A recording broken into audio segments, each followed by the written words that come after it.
हाय friends नमस्कार welcome back to my mini blog समस्त को मो तरफ दिल से गुड मॉर्निंग। आज मो ब्रेकफास्ट बनाऊँ अटा चकुली।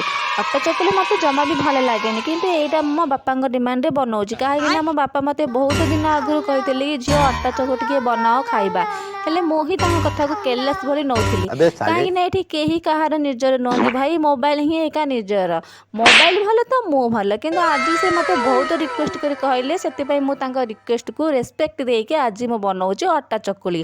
आम से अटा चकुली एमती बनैली जे से चकुली होगा परिवर्ते एकाथरक दोसा बनीगला आ से दोसर जो छोट छोट कण जाक जो देखा जाऊला से आउ टे पिठो पकईकि राजमिस्त्री भाया प्लास्टर करे राइट ओके कर दौली।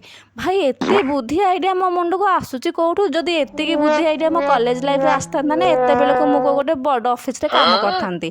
चकुली को देखा तो बहुत सुंदर देखा जाउची जना नहीं खाइले केमिति लागियो भाई आपण माने निहाती कहबे एक्चुअली एटा मो चकुली बनैली कि आउ कौन बनैली से चकुलीर मो हालत खराब कर देथिली बोली से चकुली मोर ही लास्ट रे बदला नहीं ना मते पूरा झाड़ रे गाधेई देला। सीरियसली मत बिलीव ही कर मत एत गरम होची ना बाकी लोक मान सेम टाइप रो गरम होची जोरे गरम होची कि आमर ये बिना गैस रे भी गोटे अंडा आमलेट बनी जीवो सतरे बहुत सत होची गरम। आपण मैंने भिडियोटी को देखिकिना जमा भी लाइक सब्सक्राइब करूना प्लीज गोटे लाइक एंड सब्सक्राइब कर दियंतु कहीं आपनकर गोटे लाइक एंड गोटे सब्सक्राइब ना मो गोटे गॉड ब्लेसिंग। सो देखा नेक्स्ट ब्लॉग रे बाय बाय।